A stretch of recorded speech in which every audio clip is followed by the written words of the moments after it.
আপনি কি জানেন যে একটা কথা শুনেই ক্রস চেক না করে অ্যাকশনে যাওয়াতে কত পরিবার ভেঙে যায়, কত সম্পর্ক ভেঙে যায়? আমাদের মধ্যে এই প্রবণতা আছে। আপনার ছেলের ব্যাপারে একজন একটা কথা বললো, এসে ছেলের মারপিট, জিজ্ঞেস করেন না এটা। আপনার মেয়ের ব্যাপারে একজন এসে একটা বাজে কথা বলছে, এসেই আপনি মেয়ের সাথে খারাপ আচরণ। আপনার ওয়াইফের ব্যাপারে একজন বললো আর কি, যে ভাই আপনি এখানে, ভাবিকে তো দেখলাম ওইখানে আরেকজনের সাথে,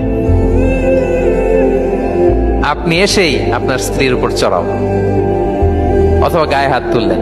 তো হতে পারে যে ওই ভদ্রলোক অন্য কোনো মহিলাকে দেখেছে যে দেখতে আপনার স্ত্রীর মতো, এরকম হতে পারে কি পারে না বলেন? তো এই যে আপনি ক্রস চেক না করে, ভেরিফাই না করে যে অ্যাকশনে গেলেন, এতে সমস্যা হবে না সমাজে?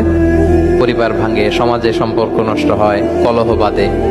এই জন্য আল্লাহ তাআলা বলেন যে সোসাইটিটাকে যদি পিসফুল করতে চাও, ইদা জাআকুম ফাসিকুম বিনাবাইন ফাতাবায়ানু, নিউজ আসলেই বিশ্বাস করো না, you have to cross check.